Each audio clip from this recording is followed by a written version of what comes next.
I don't know if I can have a happier feeling as a head coach than I have right now. Not because we beat Tennessee. It's just about where our team has come over a 4-year span. And I just couldn't be more proud of them. And right there is a prime example of belief. And that's something I'm on them about all the time. Just keep believing. Even when you get down, you're never out of it. And we're down 13 points with 7 minutes to go in the third quarter and have nothing going. And we get in a huddle, and I looked at all 5 of them's eyes after I called timeout, and I could tell they all still believed. And so we just kept talking to them, and I couldn't be more proud of them. Tennessee's got a great team. They got some of the best players in the country on their team. Holly does an outstanding job. And this win right here is a big-time program win for us, a huge program win. We went to Alabama and Auburn, and a lot of people just thought we were going to die after that, thought it was over. And the one thing I told the girls is that we're not about the lights, we're not about the smoke and all that stuff. What we're about is blue collar and going back to work, and that's what we have to do. After the Auburn game, I went in the locker room. I didn't get on them. I just told them that. I said, we've got to go back and be blue collar. And that's what we did Monday, Tuesday, and Wednesday.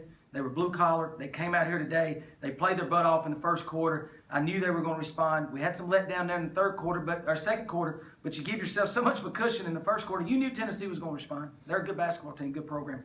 But our kids just kept coming back, and what a huge win for us. Couldn't be more proud of them. Questions? Did you get away from anything in the second quarter, or is it just Tennessee being Tennessee? We had careless turnovers.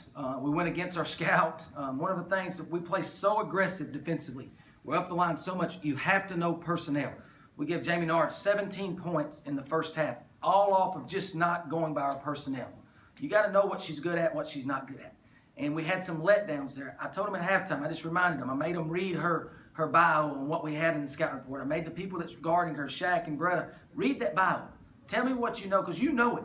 And neither one of them had to pull their scout out. They knew what they was doing wrong, and they adjusted to it. She had 1 field goal in the second half. 1 field goal. She had four free throws and 1 field goal. That was the difference in the ball game. We shut her out in the second half. Medina Muhammad, I challenged her when we left Auburn. I didn't like her energy. I didn't like her enthusiasm. I didn't like her demeanor. I challenged her and I told her, I said, look, you've got to bring it. You want to be a go-to player in this league.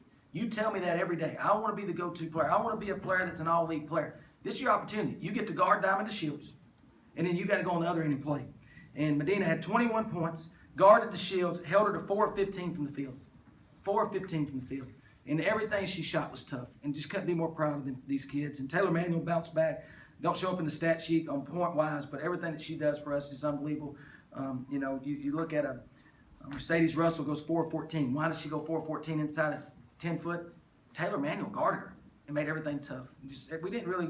Second quarter, we just had some carelessness, and we just reminded them of what was going on, and they locked back in there in the third. Matt, you talk about belief. Were you concerned that they might have some self-doubt after Alabama and Auburn? I got a text from my dad after we got embarrassed at Auburn and said, what's your last name? And I said, well, Insell. And he wrote me back, Insells don't stop believing, and nor do their teams. And that was a text I got from my dad. And I went in and I read that text to our team. I said, we don't stop believing. We keep our faith. We keep believing in what we're doing. We're a good basketball team. We've got to go back and being Ole Miss. We got to Alabama and Auburn. We went away from being who we are. We have 80 points and 90 points. That's not who we are. That's not what we're about. That's what I was saying. I told them the lights and the smoke and all that. That's not what we're about. We're about blue collar and going to work and working hard, and that's what we went back and did. What's coming up next week, would you view this and how y'all responded kind of a gut check for your girls and your team? I told our team we don't lose at home. We set out before the season started is to win every home game. If we win every home game in league, that's 8 league wins. You win a couple on the road, now you're 10 league wins. There's never been a team in this league left out that had 9 or 10 league wins in the NCAA tournament. I don't care what your RPI is. There's never been one in women's basketball that had 9 or 10. Take care of our home court. So tonight was a big game. You're going to lose some on the road. Men's and women's basketball, both. You're going to lose on the road. It's hard. You lose on the road in football from time to time. It's hard when you go in another man's gym. We've got to find a way to fix that. We're going to change some things about our road trips. We're going to change some things when we go down to Mississippi State. We're going to change some things when we go to South Carolina. We're going to try some different stuff and just try to figure out what works. And that's what coaching's about. Couldn't be more proud of our staff. They hung in there. And we just kept coaching our team. And when we got on that bus after Auburn, We all looked at each other and said, hey, look, this is our basketball team. We all believe we have a good basketball team. It's our job to get it out of them. It's our job to go back to work. And we went back to work, and everybody did. It's a group effort. I couldn't be more proud of all of them.